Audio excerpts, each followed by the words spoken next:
what I wrote. Oh, last Too week loud. I wrote that Broadway music is just getting too damn loud. Talk about getting old. That the idea is to assault you sonically, and that is part of what makes it good. That part of what you're supposed to enjoy is that it was so loud that it wrenched your bowels. And I find it crude. My complaint was not stop hurting my ears with this loud music. My ears don't hurt. It's that I find it really crummy art. It's along the lines of that Bulworth is a much less common kind of movie now than it was. It's just it's a coarseness in the culture. Broadway is too damn loud.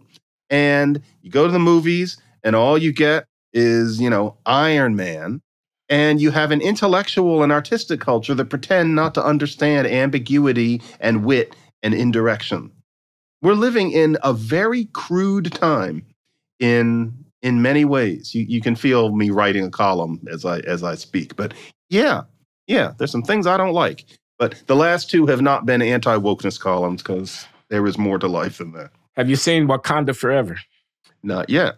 Speaking of Marvel movies. I hear it's pretty good. It has to be seen. And my wife is a big Marvel fan. They're great confections. She's dragged me to these things. This one I don't have to be dragged to. I think it has to be seen. But I mention it because it seems to me that it bears a family resemblance to a certain kind of fanciful Black-centric historiography, which imagines that the Egyptians were Black Africans, that they had advanced technology, that, et cetera. That, it invents a kind of fantasy of Black power and Black achievement in contradistinction to the much messier and much more ambiguous fact of an enslaved, conquered, colonized, dominated people making our way in the modern world. And of course, there's a great deal to be touted of accomplishment and et cetera, et cetera. And yes, I love Black people. I think we're terrific and I think we're great.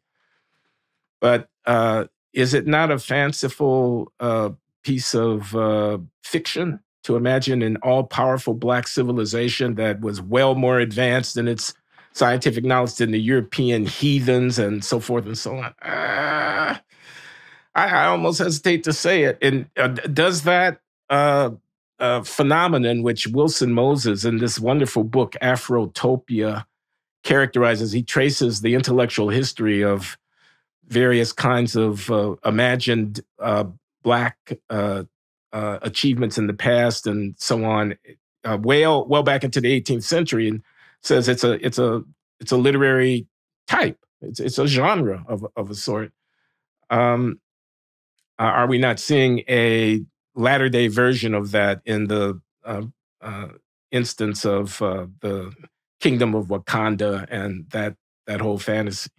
It's the whole Black Hebrew thing in a way. It's this idea that what we are isn't enough.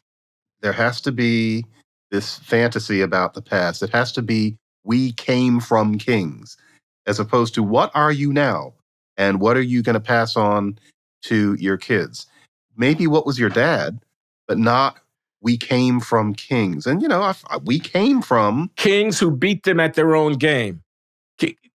Kings who were not just regal, but who were masters of the universe, who had command over the material environment, who had achievements of intellectual and technological virtuosity that were every bit as great and greater than that of the Europeans, indirectly paying tribute to the Europeans, even as you make up some shit about your own past.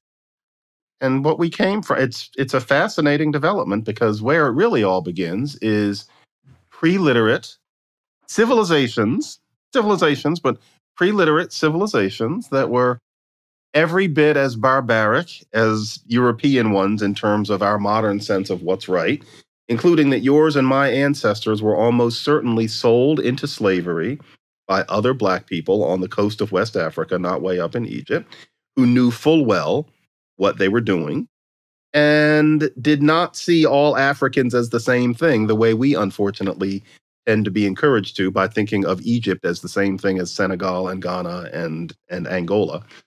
Yeah, all this is just kind of a mythology. It all kind of reminds me of Coming to America, where Eddie Murphy was supposed to be coming from, although that wasn't supposed to be the past. But still, yeah, I've never understood that.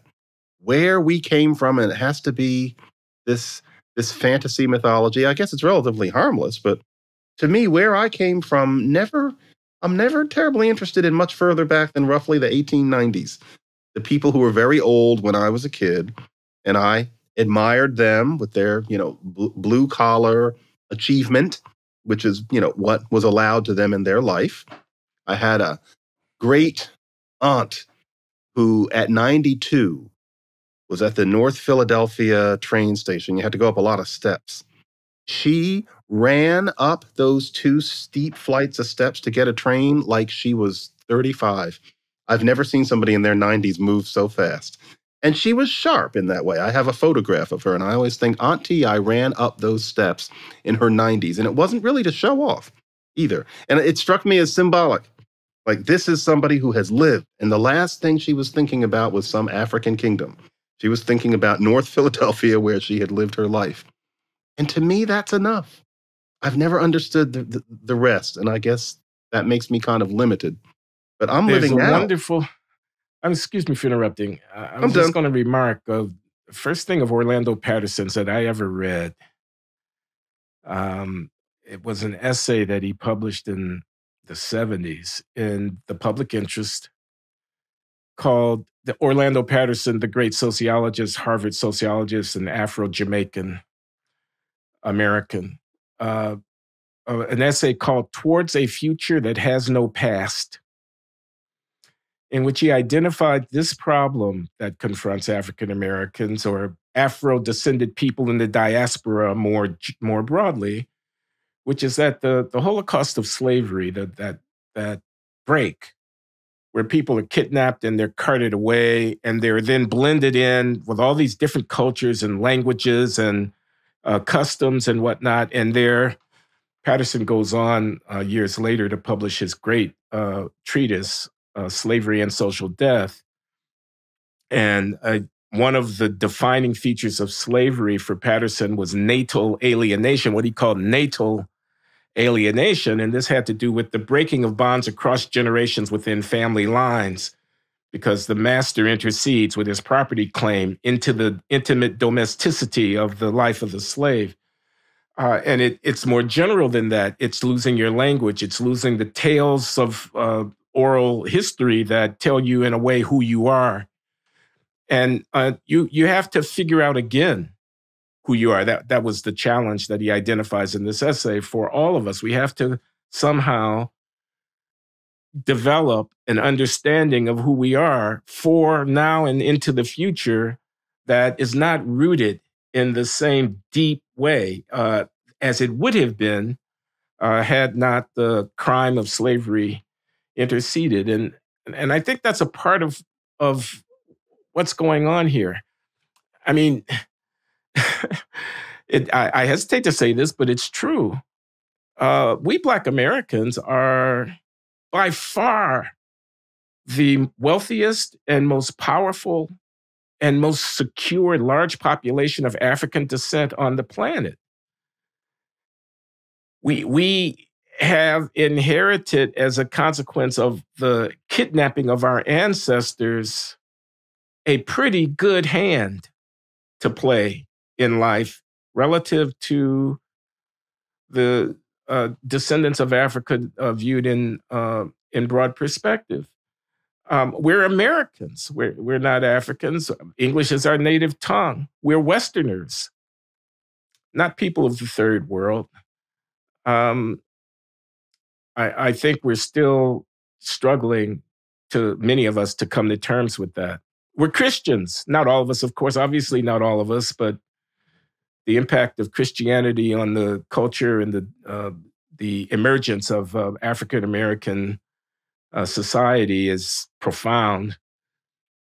I think that Black Hebrew thing and that Black Muslim thing are partly a effort to break away from the Western inheritance and to kind of, or the Afrocentric thing, the Kwanzaa business and all of that.